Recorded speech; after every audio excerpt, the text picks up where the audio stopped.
Hi everyone, and welcome to this short introduction to Canvas. Canvas is the LMS, or Learning Management System, which is essentially software which we use to build our courses here at NECB. And what I want to show you is how the courses are laid out in Canvas. In the first few days before your classes begin, I encourage you to explore the course by clicking around and familiarizing yourself with how it is laid out. It's important that once classes start, you're going to be very busy and the sessions move by quickly, so having familiarity ahead of time with how to navigate the Canvas will help you a lot. Now, this is the home page of the Information Literacy for College Success course, which is very similar in format to other courses that you'll be taking later on at NECB. And I want to bring your attention to a certain few key features. The syllabus. The syllabus, you click on here, it'll bring up a PDF version which spells out all of the important aspects of the course week by week. It'll mention whether, for example, if there's a textbook. There's no textbook of this course, but in some classes there are. It'll mention the readings, the discussions, the assignments that you have week by week. It'll also feature information on how your final course grade is determined. So it's important that you familiarize yourself with the syllabus before the class gets started. Modules, I'll come to that in a minute. There's also a link over here on modules. Q&A. Q&A is where you post general questions. And the questions that you should pose there are ones that most likely other students would want to know. Maybe you have a question about deadlines. You're maybe difficulties finding where to find information on the in the course. Questions, however, that are a little more personal. Questions like that you're ill, or somebody in your family is ill, or that you have a question about a grade that you will receive for an assignment, or maybe a question even about a quiz question, but everyone else is still taking the quiz. Those are ones that you want to email your instructor. Over here in the inbox, this is the internal Canvas email system. You would want to email those as questions. But if it's a question that you think others might be interested also in the answer, then pose it here in this general Q&A discussion board. So let me also show you now, this is the instructor version. I'm going to click on Student View. This changes it over to what you would see. So there's two sides to what Canvas. There's the instructor view and there's a student view. So by clicking on this, it will change it to how you're going to view Canvas. And this is how you would view this particular course. So I'm going to show you here a few things. Over here, you'll see the calendar. The calendar, if there's nothing in here at the moment, but if there will be by date. It'll give information on what's due. You'll see this is how the course is, your course grade is determined. 32% in this of your final grade is based on discussion work, 35 by assignments, 32 by quizzes. There's 1% for self-assessments, and that adds to 100%. You'll also be a section right here as far as feedback from your instructor. There's nothing here at the moment, but it's very important as far as feedback. It's important to me and to all the faculty at NECB. We want you to succeed, and as you do your work, as your discussion work, your assignments and quizzes, we'll provide feedback to try to help you improve and successfully complete the course. Modules, let me show you this, and I think this is really one of the most important links that you should be aware of. In fact, this left-hand navigation bar, regardless of where you are on the course, you'll always see it, and there are important links here.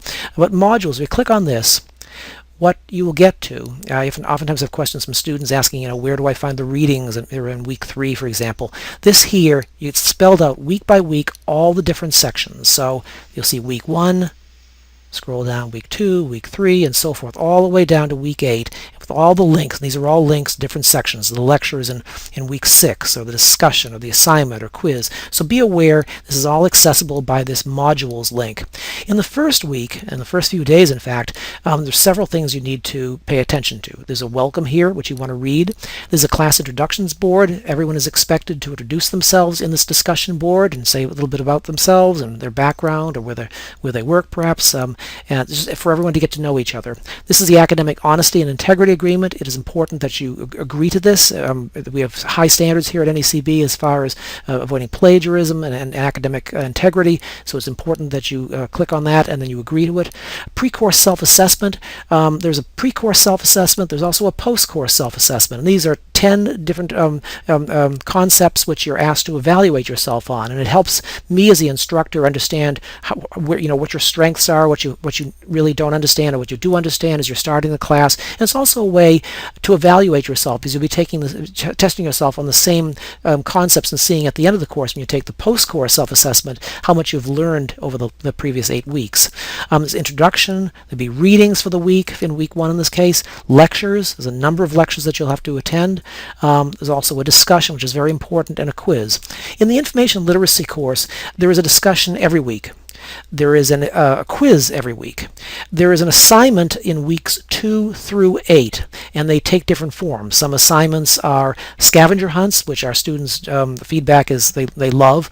We have a new one in week 6 on fake news, which is a game that you'll be playing. And we have a couple of writing assignments. A writing assignment in week 8 and week 6. And I will be sending out weekly letters to you explaining what is ahead for you, and it'll be coming out on Saturdays.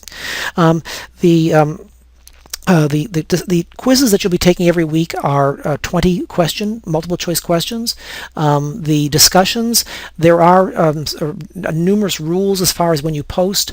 There's always an original posting. The original posting is in reply to the discussion question of that week, and it is due by 6 a.m. on Thursday morning. Eastern Time. And I always remember we're in Eastern Time because we're a Boston-based college.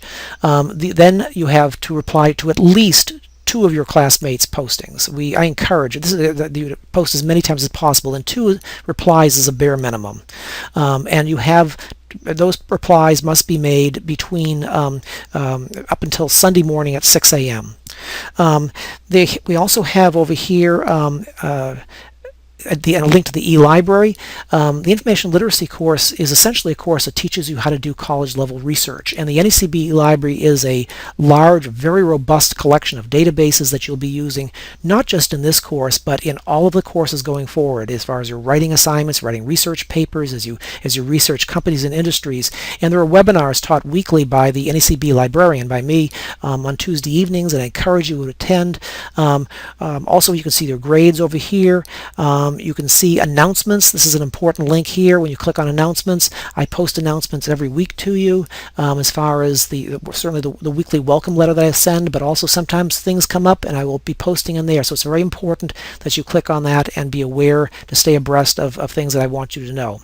So one thing I encourage you whenever you have questions is to reach out. I do not like, I hate it when I hear students suffer in silence. It's important that you ask questions, and you can post, as I say, questions in the Q&A. Go back to the home page here in the Q&A if you think those questions are ones that your classmates would find interesting. But by all means, I am very accessible. Click on here, send me an email, and I'd be delighted to talk with you. Sometimes it's a more complicated question. I can give you my cell and we can talk by phone, or otherwise we can do it by email. Whatever works best for you, because I want you to succeed and I want you to do well at NECB, and I want to be there when you graduate from college in a very short time. So good luck in the class, and please stay in touch. Take care.